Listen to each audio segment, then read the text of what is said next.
Hey, can I ask a question? Do you have a do you have Traitors group chat? Do the Traitors have a group chat?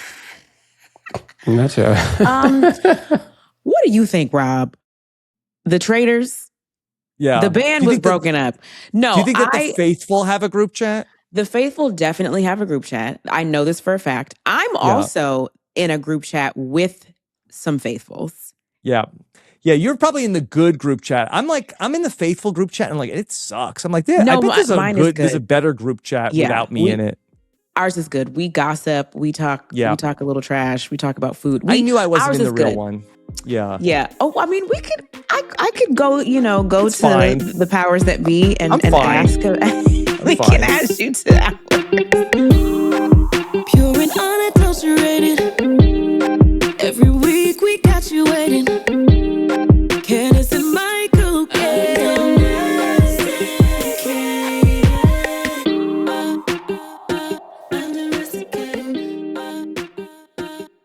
Hey y'all, it's Candiace and Michael. How you doing, Candiace? Hi, welcome to Undomesticated. I'm doing great. I had my second Mother's Day. Yes. This past Sunday, which was really cute. I have notes, but it was really cute.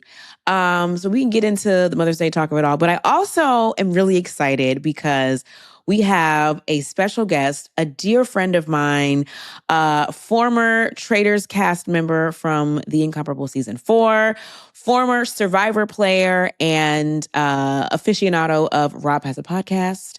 My friend Rob Cesternino is going to be joining us a little bit later. So excited about that. How you doing, Candiace?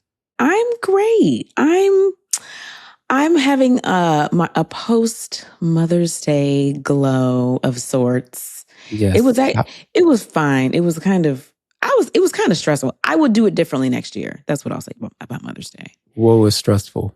So my husband works in the service industry. He works he's a restaurateur. So holidays are often like, well, are you going to be off? That's right. Yeah. So Mother's Day is actually, which I did not know this, but one of the busiest holidays for restaurants, which was news to me. I thought it was like Thanksgiving, but he was like, no, it's Mother's Day, which makes sense. So they had like 550 covers, reservations at because he's over several restaurants, but he was at the big restaurant, like the big moneymaker in his group. And they had like 500 and something covers.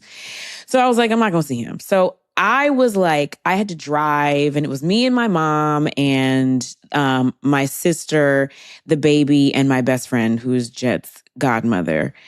And I had to drive. What? Can you not? He just appeared. Don't do that.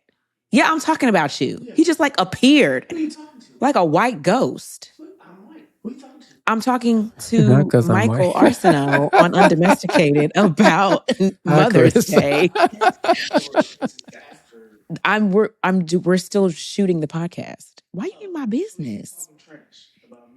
I'm not talking trash. I'm saying that's why I came over here. You just appeared like I just happened to look over and there's this white figure. Anyway, yes, you are. You would have I would have threw a shoe. That's how you get shot. Just showing up places we didn't ask you to be at. Anyway. Oh my God, I don't even know what I was saying. Oh, I had to drive. I had to like get Jet ready. Jet was cutting up in the restaurant because he was sleepy. And it just felt like I was like doing everything. And the point of Mother's Day is to like not do nothing. Yeah. So a part of me was like, next year, I see now why moms are like, don't do dinner or lunch. Don't make me breakfast in bed. Just send me to a hotel. I see why moms say that now. I'm not there yet, but like, I don't want to do anything. I just want to like get dressed and be told where to sit and then just feed me and give me dessert and a cocktail or 3. Mm-hmm. So that is sort of the direction I want to go in next year and for future Mother's Days going forward. But I know for you, this was a complete dissociation. It's different. You sent me a very nice text, which I appreciate. And I appreciate all my friends that did reach out. I think it's something a friend of mine that also lost his mom said, which is true. The day itself, it's hard every day. It really is. Mm-hmm. But depending on, I would say depending on the person, but I actually read last week, like your body has its own calendar and it remembers like basically how you respond to certain dates. Mm-hmm. So it was some study I was reading like right before Mother's Day. And I thought, oh, that explains sometimes why I feel these things. Even if I'm consciously trying not to think about it, my body is reacting. So I felt it coming, but I mostly just disassociated on Sunday. A lot of stress. I watched a little bit of Rolling Louds Festival. Now, this is very old to me. So I'm literally trying to turn to some procedural I don't need to be watching. And then I just clicked on Rolling Loud on Amazon. And then it was some dude just screaming. And I was like, what the hell is this? Because it's a podcast, but it was like, "Rah!" Like just screaming into the mic. And I was like, what in the YN? And then as he kept going, I was like, oh, wait, I know this. It was some rapper named Non-Vicious, which, okay. But then I heard a few songs and I was like, okay, I vaguely have heard of this. And then he got better, but it was literally him, Candiace, just all pierced, tatted. He looked like if Lil Wayne, Playboy Cardi, and like respectfully a demon had a baby. Not say he looked like a demon, but just it was the get up, and then he just was screaming, and his other one, you literally just screaming, and I was like, "What's happening?" But this like this now I'm getting old. But then once some of the songs came, I was like, "Oh, I know this. Oh, I like this. Let me add it to my playlist." Because my friend got him. He was like, "You have a YN taste sometimes." Speaking of, there was I might get that from my dad. Because he used to do that with my sister while we were playing CDs. He would take it and be blasting outside, and then all the people on the block who nothing to do would come to my house. They thought he was cool, whatever. Oh, he's a demon. Exactly. See, you see demon. Oh my God. What's in his mouth? There's this other rapper that was performing. You could tell she was a daughter of Nicki, Trim. She has some songs that just came out. Coconut water, coconut water. That was in my head the whole weekend. And she has that Guapo song. So I was like, she was performing with the little pink wig and she was screaming too, but it wasn't like, like the demon who has some nice songs, no offense. But you could say she was just so the devil stuff. She was just so excited. And then at the end, she was like, I'm gonna get better. I'm like 19. I just started. It was adorable. Like I was like, oh, and I like coconut water. I was like, it also reminded me that a lot of the girls, they just throw a lot of the artists now, they just throw them on stage. You go from like a viral single to you or doing the festival circuit. And so she had potential and actually reminded me of little Nicki when she first started, because Nicki used to scream. But it was but it was nice. She was so cute. And she was like, I'm gonna get better. This is my first show. And I was like, oh, that's cute.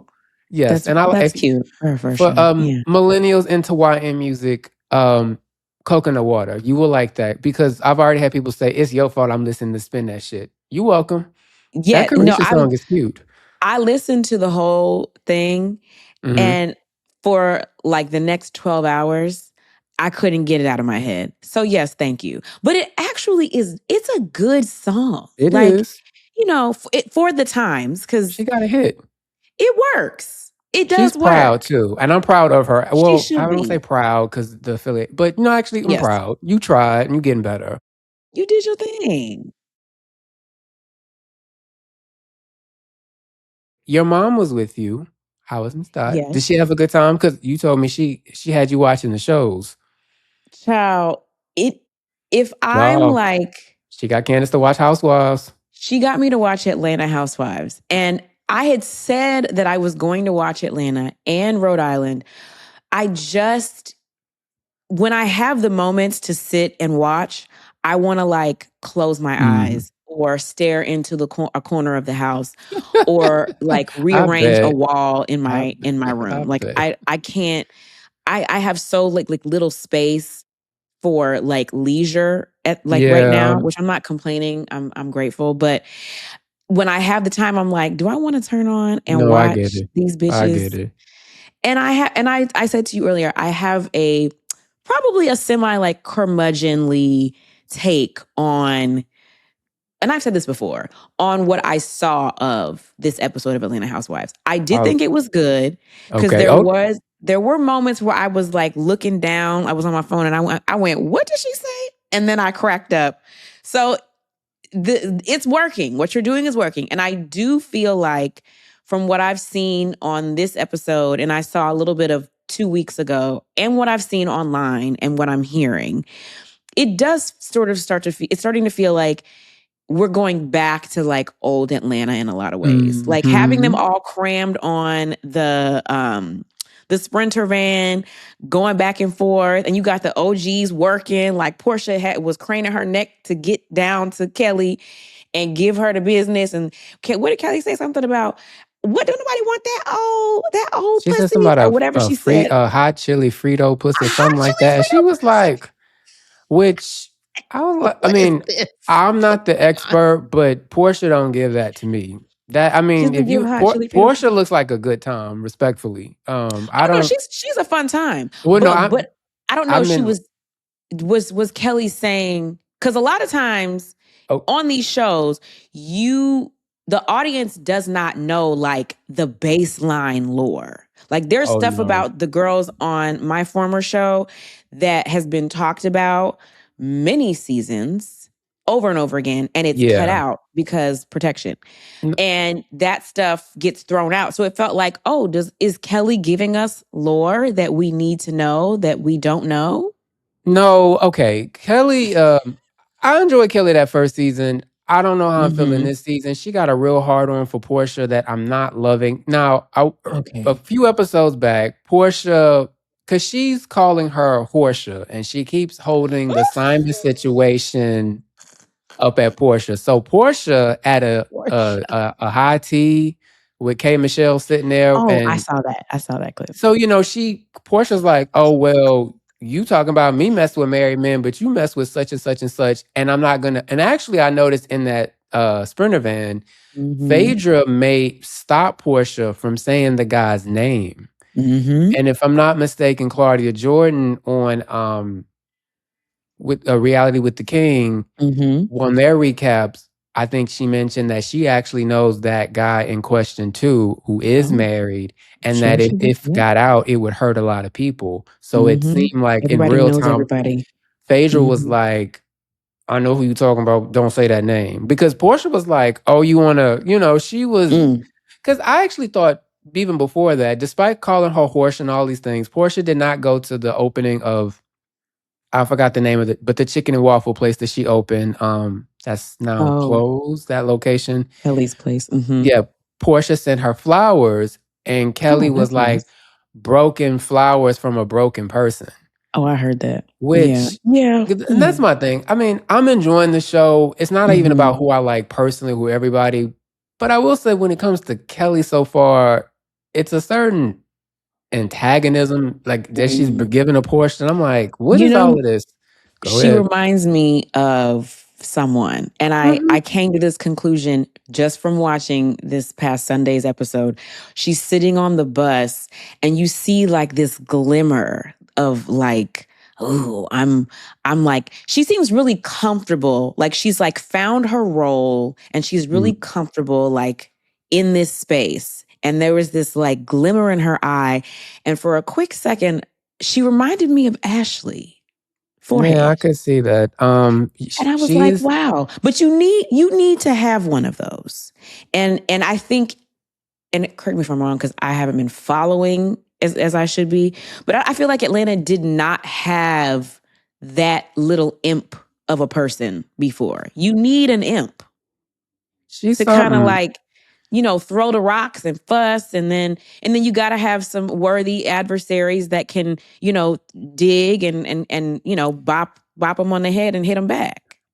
That's true. Actually, it's not even a but. I guess for me, I will say Kelly has an interesting personal story. Last season, we saw her with her daughter. She was talking about her ex-husband, allegedly abusive, stole money from her allegedly, had a lot to do with the business, messed up the business issues. And from my understanding, the daughters now, which she said on this show, I think it was this episode, the last one, her daughters can no longer film.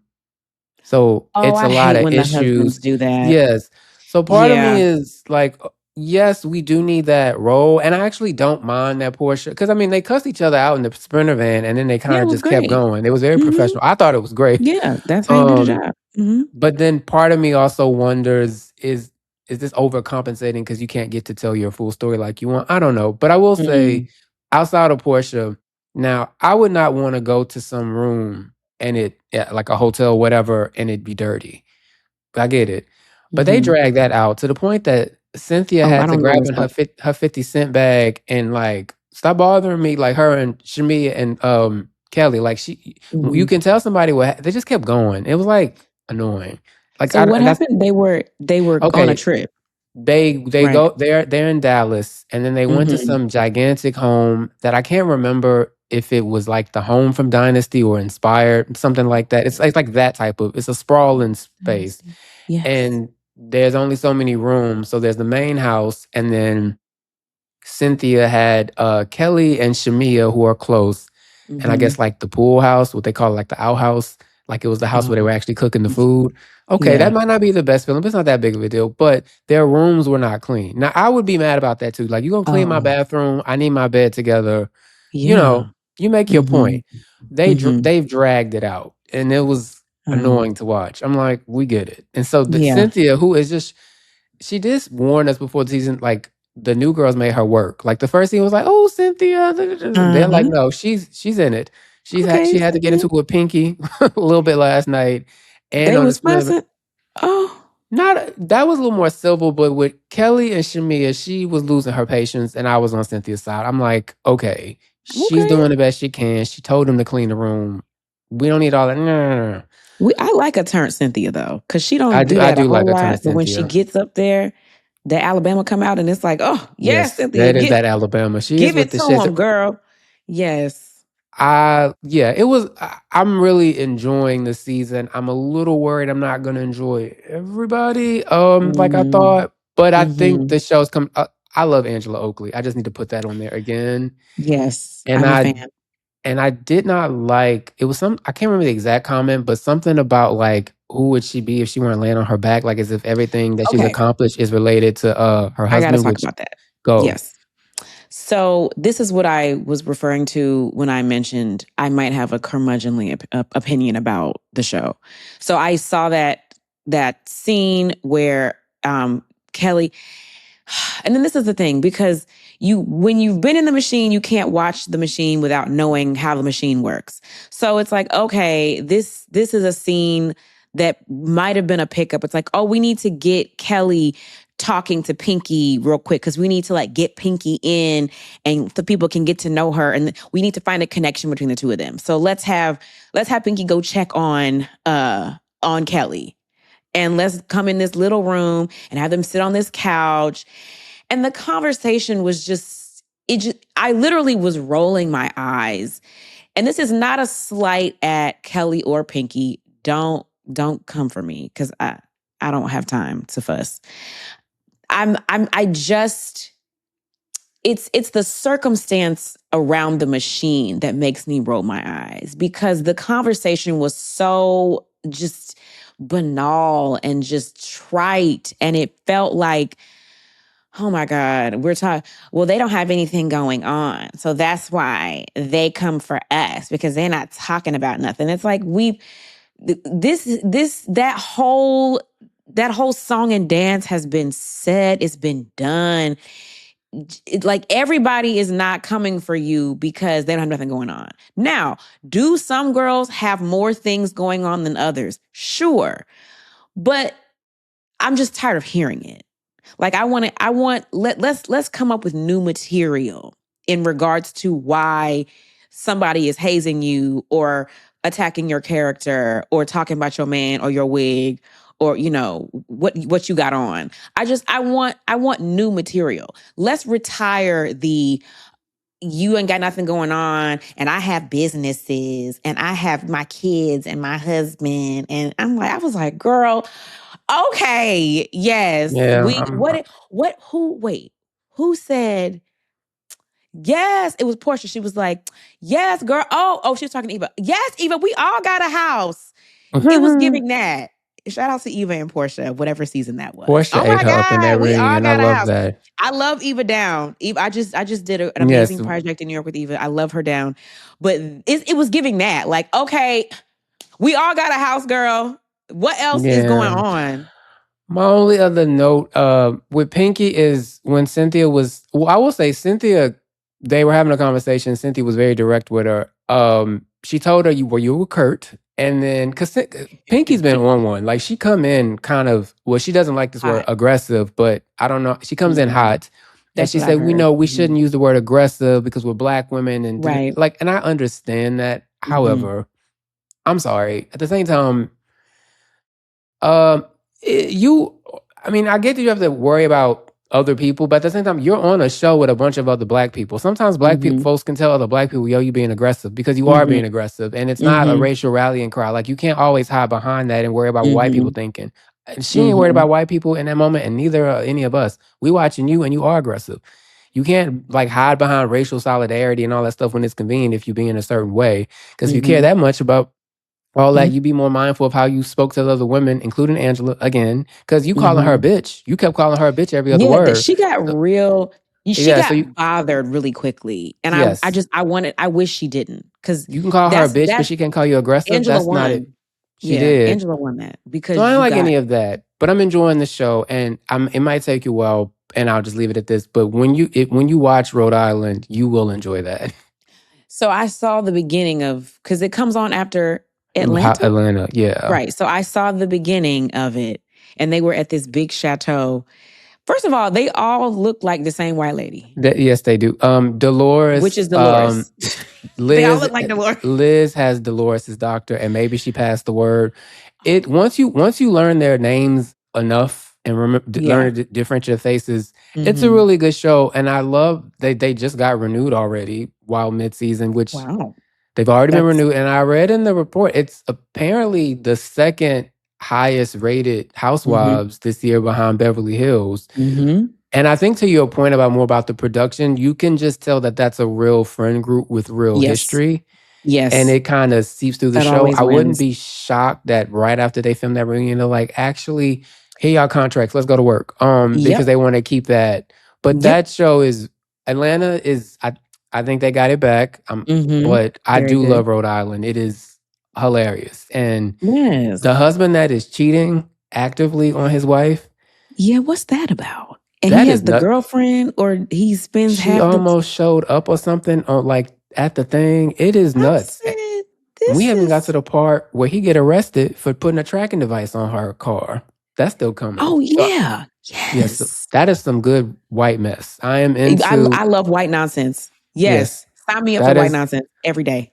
Yes. But I'm with you, Atlanta, and I will say, this might give me an after reading that Nene interview after we showed our episode, I feel like it'll be even harder for her to come back personally. But if she doesn't, I think the show I think they got essentially what they were looking for. So shout out to the peaches. Yes. Even some of the sour ones. So you need a sour peach. You need somebody has to be sour. And I'm gonna give her respect. I did not appreciate you initially, Drew Sidora. I thought you were more like a stage play version of a housewife, but you are there. You are killing it. That's all I got.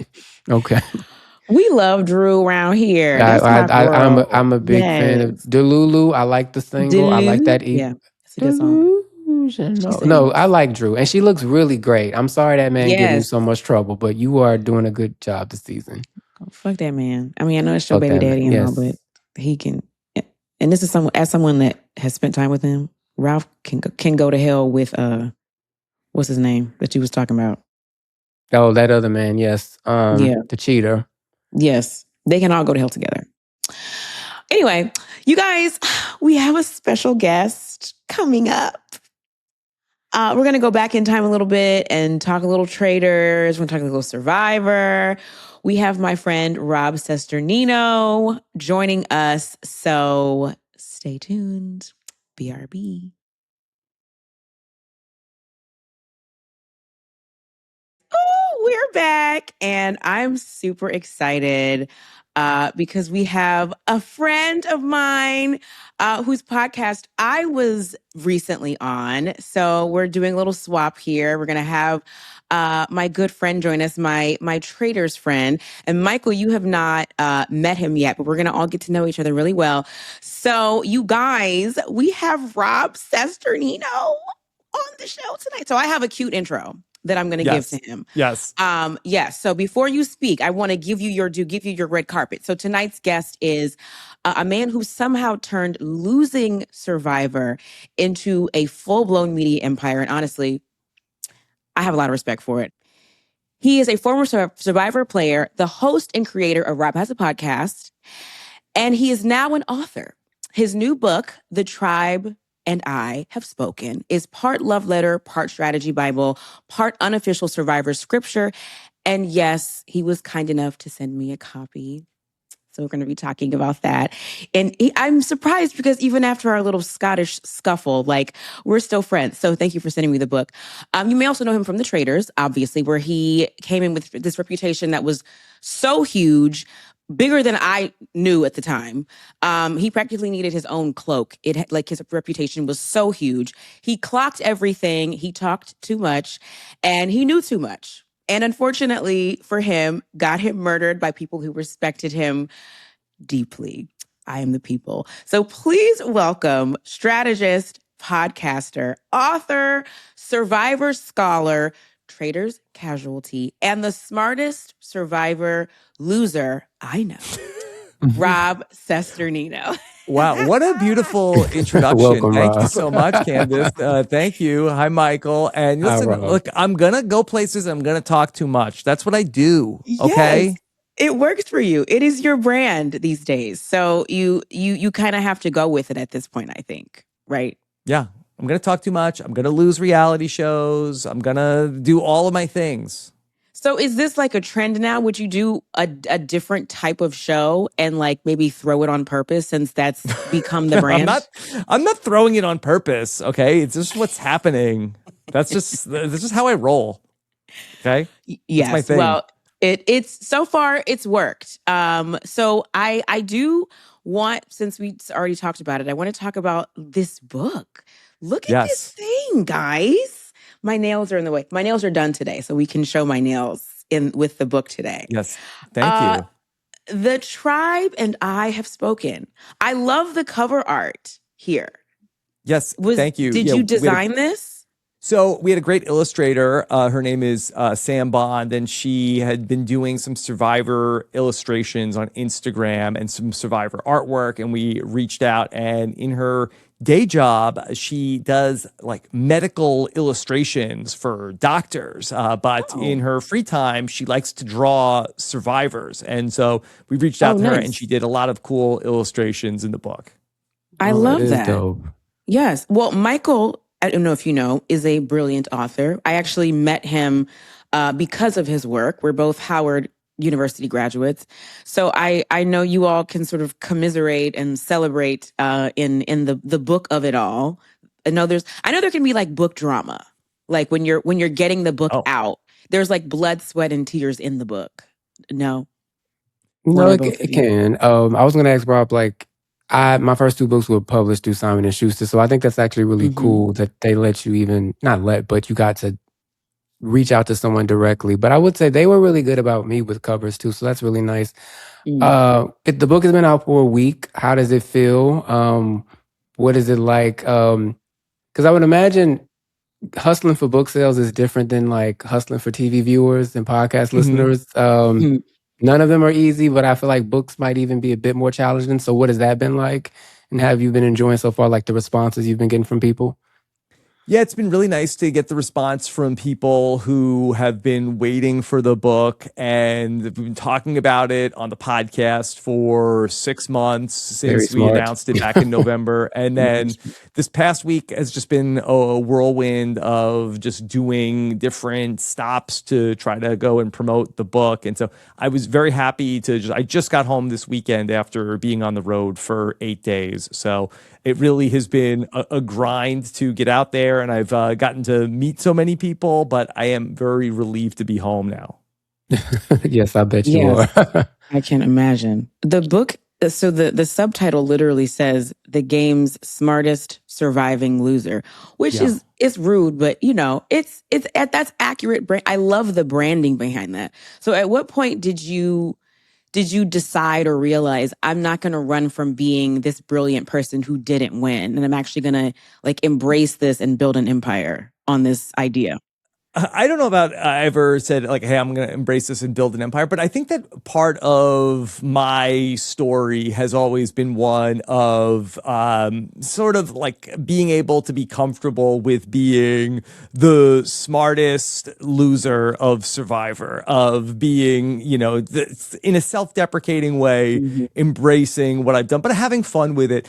The final chapter in the book is called "The Rob That Sucks," which is a name that I've come to Yeah. embrace because, and I don't know if you know this part of my Survivor story, is that there's a much more famous Survivor Rob than me, and that is Boston Rob. Oh, And duh. in my story of Survivor, once upon a time, I was like the new hot kid on the block, and then I Yeah. played in a returning player season of Survivor, and Boston Rob ended me some 20 some odd years before another Rob would help end me. I'm never my even the best God. Rob. And That's this so idea of Mhm. and so this idea of being the Rob that sucks is comes from back when I first started posting online. People were asking, "Oh, is this Boston Rob?" And then, no, it's not Boston Rob. It's the Rob that sucks. And so I have carried that and embraced it for 15 years. Yes, it's your legacy. Like you've essentially built a legacy on not winning. And I didn't know this story. I didn't realize that you and Boston Rob had like crossed paths before. We Was crossed he paths, and always Rob's a great like, friend. Yeah, oh so yeah, it's he's not one, I loved there's no him. beef. Yeah. Yeah. But was he as intense as, because I got to know him on The Traitors when I watched The Traitors. Was he Yeah. that intense back then? So I think that I underestimated Rob when he came back and played for the second time, that he certainly had like the embryonic version of the fully formed Godfather Rob that you know and see now on television. But back then, I think he was also a little bit kind of a goof off, had a reputation of not being so serious all the time. And so I definitely underestimated him as a player when him and I were both on Survivor All Stars. Interesting. Because yeah, I'm not like a huge, I don't know like the deep history of lore. Survivor. Right. I don't know the lore in the book. But I did a little research and even just like looking at photos of him. He was this like little scrawny looking, pretty Hey, faced watch it, kid. Candiace. And he kind of looked like he wouldn't hurt a fly. So I'm just, Mhm. it's interesting to me that Boston Rob would sort of grow up to become. I was afraid of him watching him on Traitors with his backwards cap. He frightened me.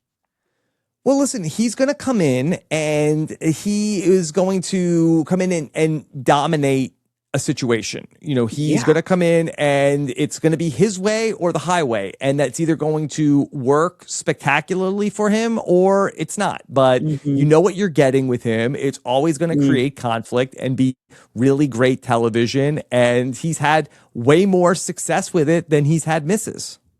Yeah, he has. He's doing the things. I just did the podcast, his podcast, the Unofficial Traitors podcast with another Bob, the drag queen. All these Robs, all these Bobs and Robs in the world. And he's actually like, he's kind of nice. He's very sweet, which is not what I was expecting. Yeah. So back to the book. So the book it's called The Unofficial Lore and Legacy, as I'm reading it at the top here, which I like. I like that it's unofficial because I feel like the mess is in the unofficial stuff. Like when you call it an official book, it has to be dignified because it's unofficial. You can put all the drama, all the mess in it. So was there anything that you wanted to say, but you had to like soften it because the survivor gods were watching. Yeah, well, the survivor gods are always watching. And Yeah. so that's a tightrope that I have to walk constantly between Yes. coming down too hard on Survivor and then also people thinking that I am just on the CBS payroll talking about Survivor. But I think anytime you talk about Jeff Probst, I think it's very dicey, and that Jeff can get a little offended by the commentary. And I don't know if you've ever seen this, but there's a very famous clip that gets circulated sometimes where I am on the red carpet interviewing Jeff Probst, and I say to him, okay, we're here with Jeff Probst, the host, the legendary host of Survivor. Jeff, how are you? And his answer to me was, do you even like me at all? And my reaction was one of being stunned, and it's like a GIF that people will post, and it's a meme of remember the time, like what's the wildest red carpet moment? What? And yeah, Jeff was not happy with me. Like, I think that, so not personally, but what I think happens is that Jeff, who is the showrunner of Survivor, is the head creative at Survivor, I think looks at me sometimes as sort of the personification of all of the cranky internet haters. And interesting. I am a commentator of Survivor, and I will criticize Survivor, but I think that the people who are passionate about Survivor, and I think it's the same with The Traitors and other reality shows. And Housewives. And Housewives, but we love the thing. And we can say this because it's like a member of our family. Correct. And so when we're talking about it, we want it to be as good as it can be. And it's not that we ever want it to go away or we want Survivor to end, but sometimes we have opinions. We don't like everything. Yeah. Oh, I feel like I go through that a lot with Housewives. Like we were having a discussion prior about Atlanta Housewives, which is on right now. And of course I have opinions about really like the big sister to Potomac. And, I often find that I want to edit myself because there was a time where I was getting a phone call every week from someone at Bravo about like, maybe don't say that. Maybe take that down. Maybe, so yeah, I kind of have this tug of war with myself about like, should I say this? Can I say that? But it does come, as you said, from a place of being on the inside and having a deep love and appreciation for this thing that, helped to launch our careers in many ways. So completely understand where you're coming from there. Yeah. Have you heard back already from the network or Jeff or from the show about the book so far, or? I haven't heard anything, and I'll take that as a good sign, because I think if there was a problem, I think I would have heard something earlier in the process. Can you tell me about what your writing process was like, or like first, when did you first think to write about the book, and what was it like writing it? Because if I'm not mistaken, you're married with kids. Even if you're single alone, it can be hell to write a book. So what was your schedule like? I'm just very curious about all that. So I did work with a co-writer on the book. There's a very talented writer. His name is Alex Kavutsky, and he is a Survivor, a super fan, in addition to being a great writer. And so we would have phone conversations for hours and hours and hours. And in terms of my ability to be very prolific in terms of creating, just get me talking. If I had to sit and actually write at the keyboard, the book would have never happened. But if you just wind me up and give me space to talk, I will continue to do that, as I've been able to do on the podcast for 16 years. Did you interview with different people beforehand, or did you already know you wanted to work with him, or?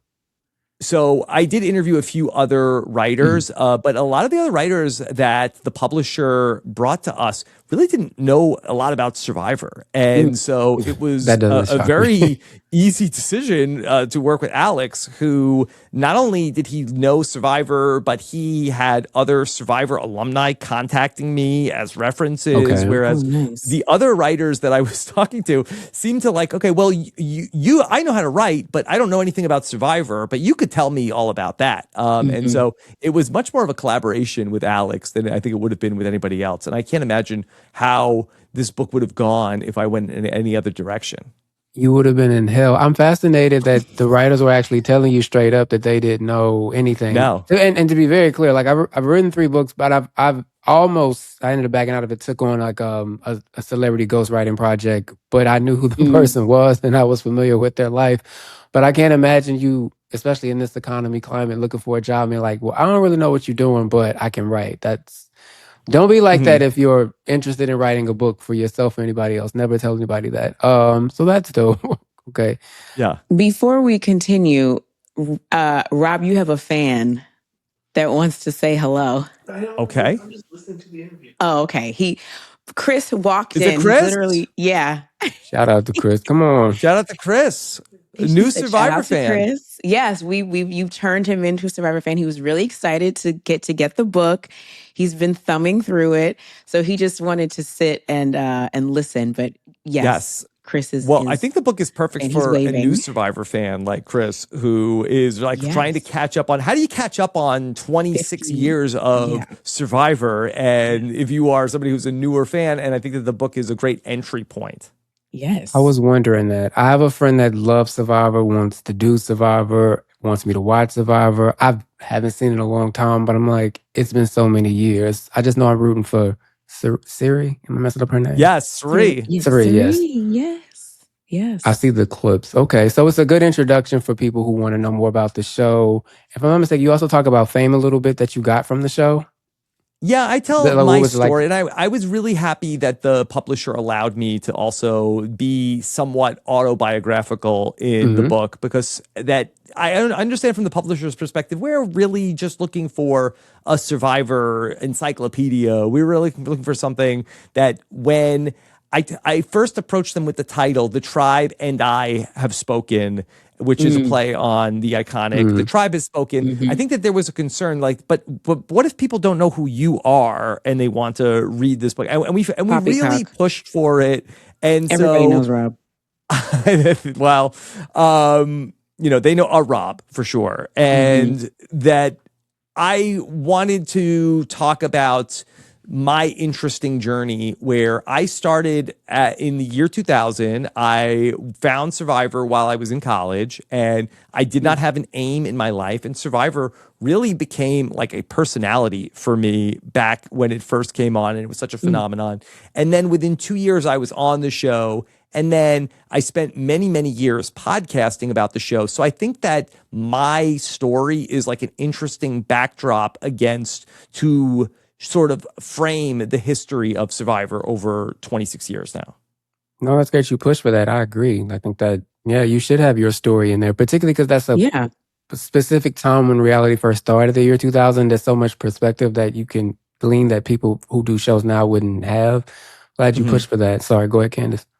No, speaking of that, Chris just said old school Survivor is way better than new Survivor. That's his opinion. I don't know what your thoughts are. I think on that is a very common opinion, where Survivor ended up trying to, after COVID, I hate to say it this way, but COVID was one of the best things that happened to Survivor, where during the pandemic, during the shutdown, Survivor ends up appearing on Netflix for the first time.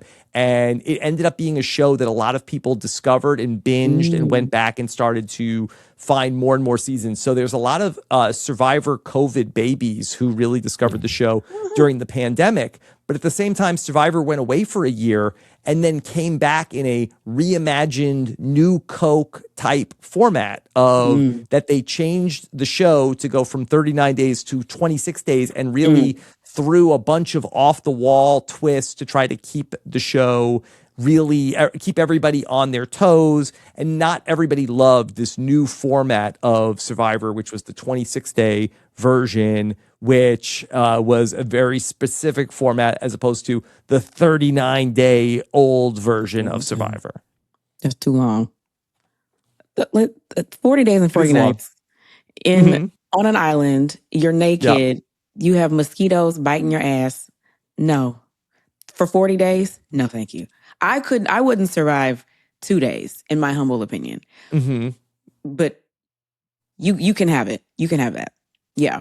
Chris is over here doing this. Like You'd make it. Chris swears he could do Survivor. He swears. Yeah. I don't know that he would be good at it. I don't know if you know him well enough to like Well, they glean do how need he a might chef. But a lot they of need times a chef. but a lot of times that the chef comes in and then the chef is like, I can't wait to show. And then everybody complains about the food that the chef makes. But where are you making the food? There's no kitchen. You're just you there's have no fire. kitchen, but you do have a pot and you get some rice eventually, and you sort of like have some like this fish. Eventually. You have to catch your own fish. Is that a You thing? have to catch your own fish. No. See, but he swears he could do all of that. He doesn't mind sleeping outside. He says. I haven't I gone believe fishing it. since the 90s, so I don't know. I've never been. Actually, I went fishing on Potomac, kind of. I think I saw the worms and I ran the other way. So, I mean, do I look like I belong outside? No. Do I look like I belong outside? I mean, not really. You more than me. You did all right outside for Traitors, Candiace. I was so out of place in all of that. No, but Chris is saying the gameplay is where he feels like he would thrive, which that's where you would struggle. But the hanging out and the challenges. Oh, the challenges, he'd be great. He would struggle with gameplay. You would not struggle with gameplay because you helped me with Housewives gameplay. So I think you might be okay there. Yeah. Anyway, so there's a good segue. Oh, Chris is saying bye. He loves you, Rob. Bye, Chris. Speaking of, we were talking earlier about how people not knowing Rob is an anomaly, because while I did not know you, I don't think I knew you. I'd heard of you before Traitors. What did you hear? Traitors. Yeah. I heard of this like famous Survivor guy that's like the authority on all things Survivor. I'd heard that of you. Post Traitors, Rob is like Oz. You are like Jesus Christ for the Survivors. Yeah. Okay. I'm just in your algorithm now. No. I'm not talking. Yes, you are. But I'm specifically speaking of the way that you unceremoniously left us. And, we're all watching the show back. I was attacked by the Survivor clan who avenging your death on Traitors. Yes. People were up in arms with anger. They were like marching at me with their Survivor pitchforks because they were so upset that we sent home you are like their savior, Rob. You are so famous. You are so you're a BFD. You're kind of, you know this about yourself? So I don't know about that. I just think that there was a lot of hype that I was going to be back on a show, and it had been over 20 years since I had played on a show. And I think people were like, yes, Rob's finally going to come back. And I knew, okay, well, everybody's very excited, but it's a one night only that I'm going to be back on television. And so I last played on a show in 2004. And so there's a lot of people that just sort of really only knew me from the podcast and had never seen me on a show before. And so I had tweeted out that day of like, it's been, I waited 21 years to return and tonight's the night. And then by the end of the night, it's like, well, that was fun. Womp, Good womp. night. Did you feel, because for those who don't know, we filmed the show over the course of, however long you're there. And then there's a lot of waiting. So we filmed in the summer of 2025. Yep. And then it didn't air until the following year. So you have all this time where you're holding on to, the lore, to use the word from your book, and all the drama and all of the secrets. And, knowing that there was all this anticipation for your return to reality TV, and then knowing that, you left before your time. I will say that for you. And you left sooner than you had hoped, I would assume. Yeah. Did you feel like a pressure or like was there any angst, like knowing that, oh gosh, am I going to disappoint the fans and I have to hold on to this knowledge for all these months? Yeah. So that's really an astute question. I felt a lot of guilt because I knew that people were so excited that they were going to see me back on the show. And I came back to so much love when I first came back, that, oh my God, I'm so excited. This really was, I had been down, and this news that got me so excited from, that the entire podcast community was just so excited that I was going to come back. And I felt a lot of guilt in that I didn't know how to, I knew they were going to get let down eventually, that they were excited, but I knew that it was going to, and I also, Candiace, I didn't know how they were going to show what happened. And so I didn't, and I was very happy with what they showed, but I didn't know if they were going to make me look like a flop, that I came in. And even when I got the letter that they said to me, you got murdered in plain sight. And I said, but how? What did I do? And they said, we can't tell you. And so I was like, okay, well, I maybe I did something really dumb. Maybe I was like, I totally like got duped and tricked, and I'll look so stupid. And I just it was hard for me to process all of that. And eventually, when the show aired, I was again very nervous that people were going to be so sad, and they weren't. They really were. Just everybody was very positive. And I'm sorry that they were mean to Candiace, and I didn't tell them to do that. But I know you did. Everybody was very kind to me, and I was very happy with what they showed. But for a while, I was really upset that people were going to be bummed out, but I didn't want to spoil the show. I didn't want to tell people, because I can't be like, well, like, you don't have to watch, it's not going to be that great. I had to, because I feel like I'm a pro, and I didn't want to let on that it wasn't going to go well, because I felt like that would ruin the fun. Yeah, that's a noble take, because for many seasons on Housewives, there would be like episodes or even whole seasons where I would feel like, this shit's gonna suck. Or like, I know this episode is gonna be dumb, or I'm not in this episode and I have to go out and do press and talk about it. And it's a choice to decide to, like, you're kind of taking one for the team and, still promoting the machine, even if you are not getting the most favorable edit or, having the longevity that you would have wanted. So very noble of you to maintain and allow the show to still thrive. I'm not sure if this is true, if you've explained this so many times, so forgive me, but is it true you were initially going to do Survivor 50 and it didn't happen? I was contacted to do Survivor 50, and so I was in the mix for Survivor 50. But they did call a lot of people. But I was like, hey, this is it. I'm going back to Survivor. This is going to be. I haven't been on TV in 20 years, but they did this big anniversary season, and they brought all these people back.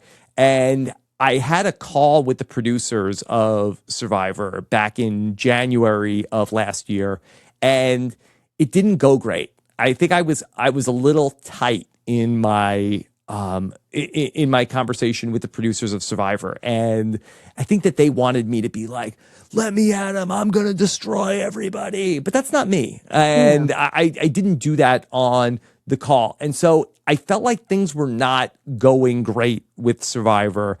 And then I got contacted by the producers of The Traitors, and then I felt like that I had the call with them that I kind of wish I had had with Survivor. And I left nothing on the table. I really was on in my call with the producers for The Traitors, but there was a short period of time. And I would never know with this experience in real life, but it was a little bit like I was kind of dating two people at the same time, where Yeah. I had, things were kind of ending with Survivor and it wasn't going great. And then things were starting to heat up with the Traitors. And so there was a small point where I was afraid Survivor was going to call me and say, hey, great news, you're on Survivor 50. And I think I would have been like, so I have a situation. But eventually that Survivor dumped me on a Tuesday, and then by the weekend, the Traitors was said, "Okay, we want you for season 4." So Yes. it was the easiest breakup that Survivor has ever had Love because it. they said, "Hey, we're going to go in another direction." I'm like, "Oh man, all right, well, you Yeah. win some, you lose some." Yeah. Would you be open? Is there any particular show that you would want to do? Are you open? I mean, they're coming up with new shows all of the time, Yeah. particularly on the streamers. So are you Mhm. open to potentially doing something, or it depends, or just whatever Yeah, comes? I'm open to it, but I think that maybe like Candiace, I think I'd be a little selective in terms of what I don't want to just go do any show to go do any show. I really, at this station and season in my life, I don't need to be doing anything crazy where I'm Right. jumping out of airplanes and fighting people or doing Yeah. anything that's overly physical or taxing or gross. Traitors is very dignified, except when they make you jump in the disgusting water. But Lock. for the most Yeah. part, yeah, or pour bugs on you. But other than that, it's very dignified. Survivor is my heart, but there's not a ton of other things that I'm dying to go Right. do. I do love to play games, but otherwise, I'm very happy doing what I get to do. Right. No, that makes perfect sense. Yeah. Okay, so we got to talk about the Conga Line. I know you're Okay. sick of it. I should have given you like a trigger warning because That's I know okay. how you feel. But okay, so you saw a dance party essentially break out in a Scottish castle in the middle of nowhere, and your immediate thought is something is wrong. So my question Yes. is, why couldn't you just go with the fun, Rob? Why couldn't you just jump in? So my thought process that night was that it was the longest night that we had. Normally in the Traitors, you're hanging out for a little bit and they're like, all right, that's it, time for bed. This night was going on forever. And I had the thought like, oh my God, what if the Traitors are doing something? What if the Traitors are up to no good and they're working on like a mission? And I went and I grabbed Tiffany. And I was like, Tiffany, the Traitors are up to something. And this was the moment that the Conga Line started. I was like, wait, hold on. The Conga Line is the thing. And so Tiffany and I went to go, I said, Tiffany, hide. Because I'm thinking like, okay, That's maybe the hilarious. murder, because it's always, when you watch these other seasons of the Traitors always make you do something crazy. And that's Yes. like the murder in plain sight. They give you a hug or they make you, they say a secret phrase to you. And I'm like, all right, well, the Conga Line must be the thing. And so we went to go hide. And then I was like, whew, okay. We beat, the Traitors just killed somebody in the Conga Line. And then I saw you and Mark in the kitchen moments later, and I was like, okay, good. Okay, my friends are in here. And I'm like, hey, listen, the Traitors are up to something. Candiace, you got to be careful. The Traitors are trying to kill us. And then you said like, but I mentioned the Conga Line, and then I said, "Oh my God, did I put my foot in my mouth here?" But I think my initial thought was like, "Okay, well, that good. Then we're fine." It didn't really cross my mind that night that you were a traitor, and in fact, that we had a very long conversation where I'll say faithful splained how the Traitors works to you very embarrassingly, and you somehow sat there with a straight face and didn't just completely blow it. That very, very, very good. But the next day I was like, maybe this, you know what? I might have really screwed this up. Yeah. I saw somewhere that you said that you started thinking that I could have been a traitor. And if you had survived breakfast, I think you said, you would have Yes. started thinking that I was a traitor. So yeah, you know why? Because I really thought that you would have been, not to get too much in the traitors' weeds. I really thought that that the traitors would. You were, so, and I've told you this, that you prosecuted Donna Kelsey to some degree. That I really thought that the traitors were going to frame Donna Kelsey would have you would have been the perfect person to murder that night. And I said, you know, if Candiace lives, if Candiace isn't the person who got murdered, I think I got to look at Candiace.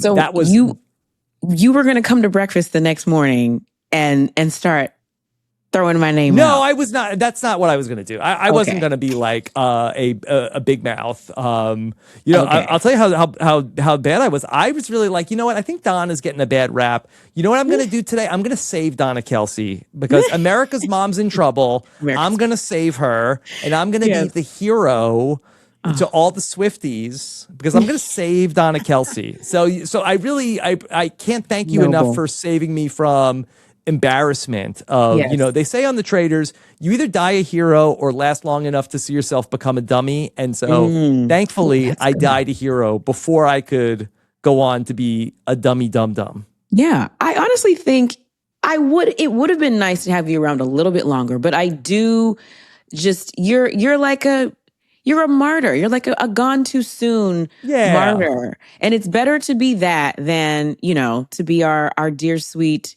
faithfuls who need to go to faithful school. Shout out to Mora. The Moras of the world, you know, there's a place for them in society. Can you buy me a wallet though, Candiace? You know, I might could come up off of a few dollars for a wallet for you. Like a Velcro wallet, something like that. We're not Birkin, but you know, money clip, Coach. Oh, an Amazon money clip, sure.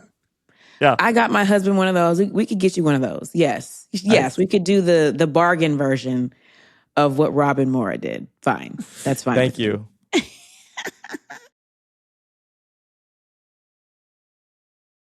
Okay, so we are gonna play a game in a second, but I wanted to ask you, you're known for your strategy, and the streets say, I don't say this, the streets say that I'm known for a well-timed read. So which skill do you think is more dangerous in a castle? I wanted to ask you. Oh, okay. Well, the read is definitely gonna get more clips on TikTok. So I would say that that's really what Traitors is about. It's about the moments. It's about really, you know, owning the round table. So I think that I don't feel like I owned the round table. I don't feel like I did. I could not own the round table because I was a traitor. I know. If I was a faithful, I think I would have been in there lighting it up. But yeah, I feel like I missed out. Maybe. Did we talk about this on your show? I told you. I thought that you actually might have been miscast. Like, obviously, listen, that Michael, I'm not, am I out of school to say Candiace's main character energy? She said it. I think that's fair. For her to be a traitor made sense, but I do think that you might have been, where your confessionals, we got to see that side of you. Right. In the castle, I think that as a faithful, you could have been a little bit more unleashed. Yes. I wanted to be a traitor. I don't take that away from myself. But I do feel like, yes, I missed out on being able to, you know, to give the fullness of my nonsense. Other than getting killed, it's fun to be a faithful. You can be kind of loosey-goosey. Yeah. Yeah. Would you have wanted, is there a word where you could have been or wanted to be a traitor? You know, I really didn't want to. And in hindsight, I say that, I should have just done it. But I didn't want to because I felt like that my concern was that I was going to go to the castle and maybe this is my issue. I thought people were going to be like, oh, he's shady. He's a strategist. He's a survivor. And I think I would have been like, and then they said like, and that means he's a traitor, especially because Boston Rob had just been a traitor in season 3. I really felt like that. And then people were going to say he's a traitor, and I would have been like, no, I'm not a traitor. Like, you would think that, but I'm not. And I just thought it would be like, I did not think I'd be able to really play off it, but I thought that if I was going to be a faithful, I felt like that I could be myself. And I felt like that I could really let people know me, and I could be the real me. And that was appealing to me. And I think I overestimated that, okay, well, there'll be a survivor that'll be in the turret or a Big Brother person, and they'll want to keep the game people around. And then this was not the right season for that. Yeah. Do you all have advice on this level for the civilian version that's coming out in the fall of The Traitors? Yeah. Well, Michael, I think that's a great question, because I think that the thing that the civilian season of The Traitors is going to do without is all of the meta. You're not going to have Michael Rappaport saying like, okay, how many freaking housewives are there? 1, 2, 3, 4, 5. Okay, so that's a freaking traitor right there. And then how many freaking survivors? And he didn't say freaking.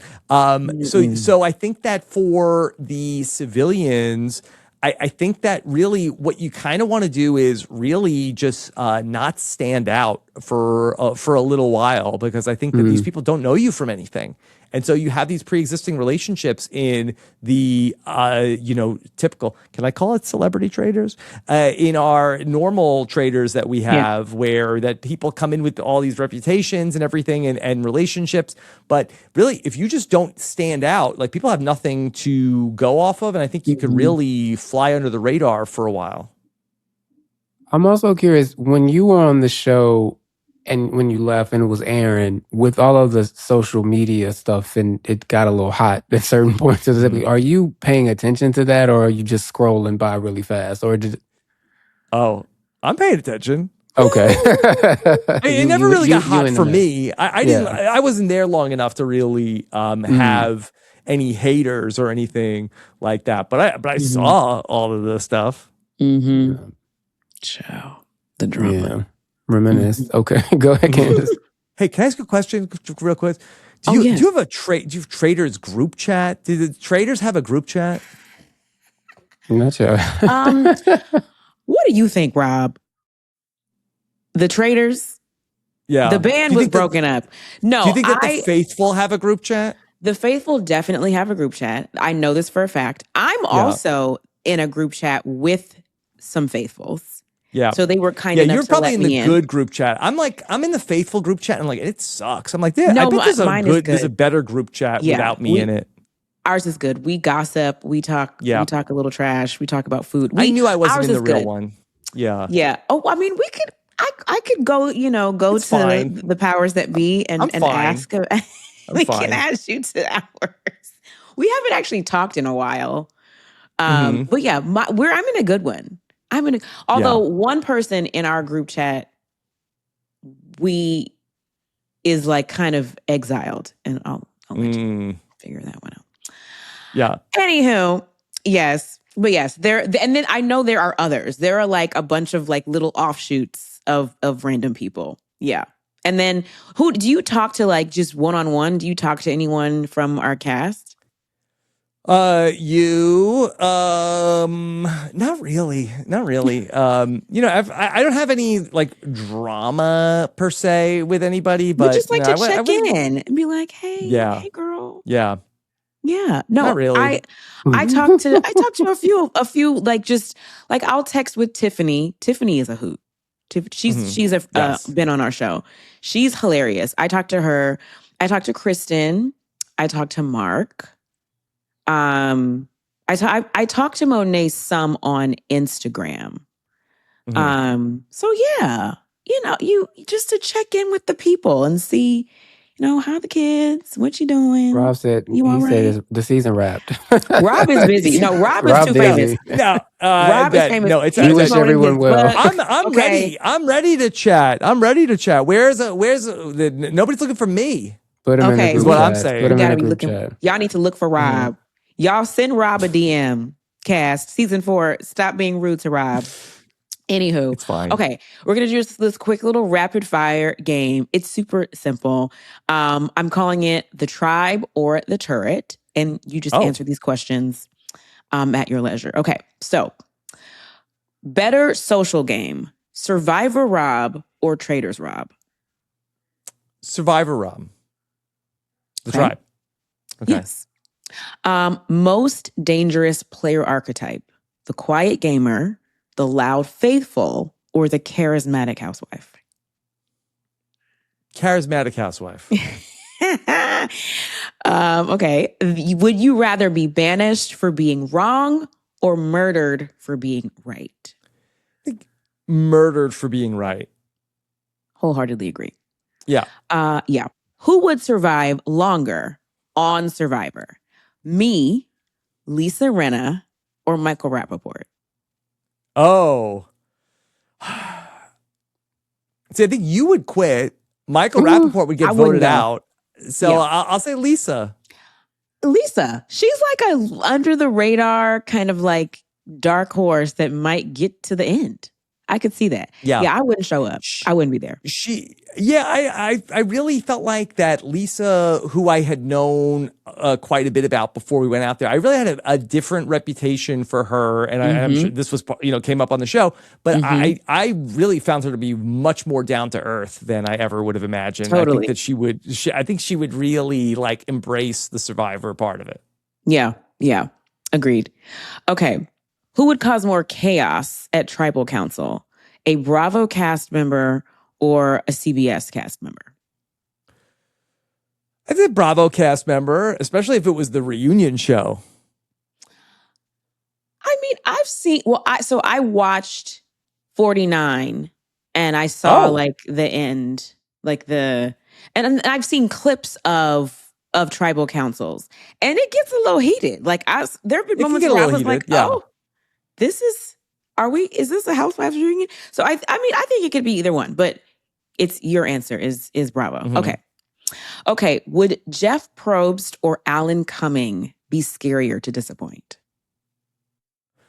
It would be scary to disappoint Jeff Probst because I don't think Alan Cumming has expectations. I think that Alan, with all due respect, he does a great job on the show, but I think after the show's over, I think he's going to go back to doing Alan Cumming things. And for Jeff, Survivor is his life. And if you disappoint Jeff, you really feel it. Yeah.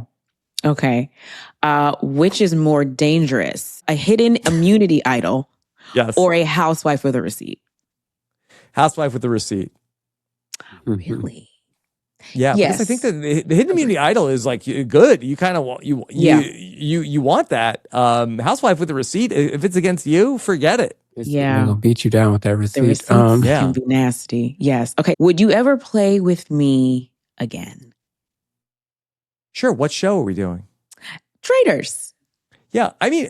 That I had a delightful experience with Candiace on The Traitors. Like I've never had any ill will towards Candiace, and I had the best time playing with Candiace. So I have there's some other people that I wouldn't love to play a show with again from The Traitors season 4, but Candiace is not in that group. Willing to share those people? I think I know one, but willing to share. Certainly not Jam again. Yeah. Because you told me, did you tell me this, that he was going around like telling people that you were like, you need to watch out for him because he's right. Like, he was telling everybody from when we got there. He's like, "Oh my God, did you hear that? Did you know that the mastermind of Survivor is here?" And he's like saying this like Caroline Dimmer, like, why you put you on blast? Oh, Jam. I love Jam. He is hilarious without even trying. He's greatest so guy funny. ever. Yeah. Yes. Okay. Hey, everybody should have a hype man like Jam. Yes, he is definitely that. Yes. Like I still have to, did he invite you to Puerto Rico? He invited a lot of us to come see his hometown. See his hometown. No, I did not get it. I did not get that invite yet. Yeah, must be in the good group chat. Yeah. He's actually not in. He's not in the group chat with you. I feel like he'd be in the group chat with you because the Survivor, the gamer. I said he's not in. It must have been in the good group chat. I'm in. He's in the boring group chat. Yeah, probably. Okay, last question. Yeah. After writing the definitive unofficial Survivor book and surviving reality TV afterlife and getting murdered in a castle by people that love and respect you so very much. Sure. What does Rob Cesternino still want to prove? So I would love to, obviously continue doing what I'm doing, but I also wonder if there are ways to make some fun reality games for people to play also. And I do think that that would be such a natural transition out of getting to talk about and really, hear from the community, the types of things that people want to see on television, to maybe one day figure out some ways to take what the people really want and bring it to them on their screens. Ooh, I like that. I could see you. Yeah. I could see you like doing this as a TV producer, like in the back, like moving the puppets around. Yeah. Yes, I could see that. I don't know You about can be a little moving messy. You got to be a puppets, little but I think we messy. could have fun. Yeah. Yeah, be fun, mess. I could see Yeah. that. A little gossip. We love all the things people like. Yes. Okay, let's put that into the air. I like that for you. The next thing after the book, because we're doing the book now, and then that's the next project. I love it. Okay. I don't have it. I mean, I could ask you 50 other questions, but I know the people have to go to bed. So, Michael, do you have? Unless you have anything No, I else? think it's time for Nobody Asked Me But. Yes. Okay. So, Rob, we play this game. It's not really a game. It's a declaration of sorts called Nobody Asked Me But, where it's literally your chance to just like sound off on whatever it is that you're thinking, feeling, what's on your mind.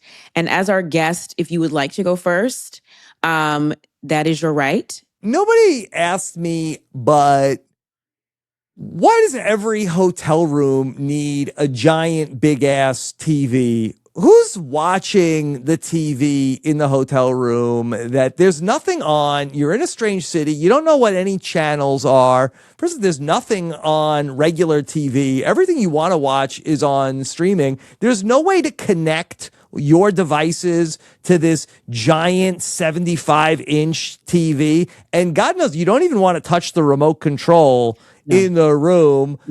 Why do I need this giant TV in every single hotel room? No, that's fair. Yeah, I actually was thinking that too, because I was in New York for 10 days and I had a room with 2 TVs and we never turned them on.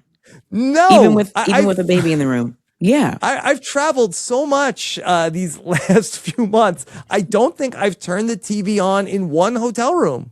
Yeah, and I was just in Washington, D.C. this weekend, and it was the biggest TV I've ever seen in a hotel room. I'm like, why? Who needs this? Amen. Nobody asked me, but Sean Duffy, who I haven't liked since Road Rules in the 90s, is unfortunately Department of Transportation head, recently revealed that he shot a reality show as if, I don't know, planes aren't hitting each other at the airport. Gas isn't like $6 in Los Angeles. The people aren't broke. And this motherfucker with United and all Enterprise and a bunch of major corporations is going on a free trip, driving across the country to shoot a reality show that nobody wants to see. I hate you and everyone else in that administration. Y'all can go to hell. Please resign from the Department of Transportation and go find some air traffic controllers, because every time I step near an airport, I'm scared. So nobody asked me, but go to hell. Who's gonna watch a reality show with Sean Duffy and his wife if it's not 1996? Road Rules is over. Stay the fuck home. Go do your job, or go find somebody else who actually knows how to do it.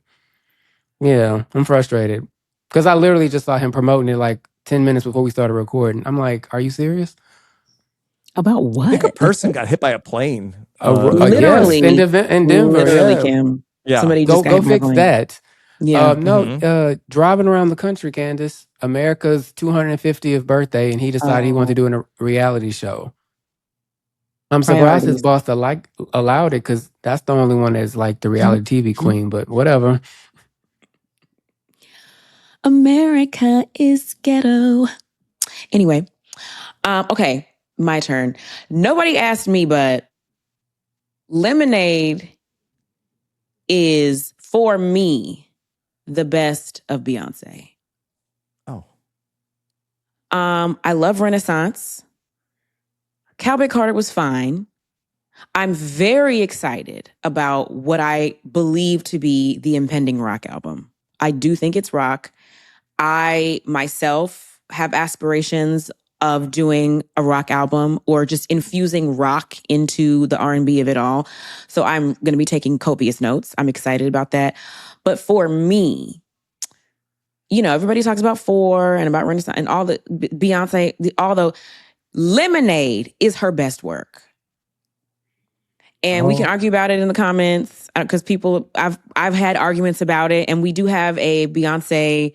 I'm a B-Day gay, but I got you. Lemonade is a beautiful album, but you got to be mad at your man. Great, but okay, maybe because, but I'm not mad at Chris. Well, you're not mad, but it's a very passionate album. Yes, it's so raw. The film was beautiful.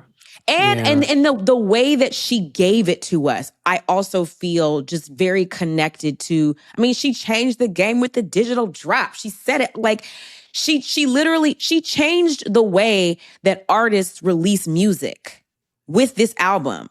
And then she had the audacity on top of that to give us this incredible body of work that is passionate and full of feelings. We still talk about Becky with the good hair. Rachel Roy will never sleep. Allegedly, we don't know that it's her. Girl, don't send them. Allegedly, she did appear in the Next Gen promo.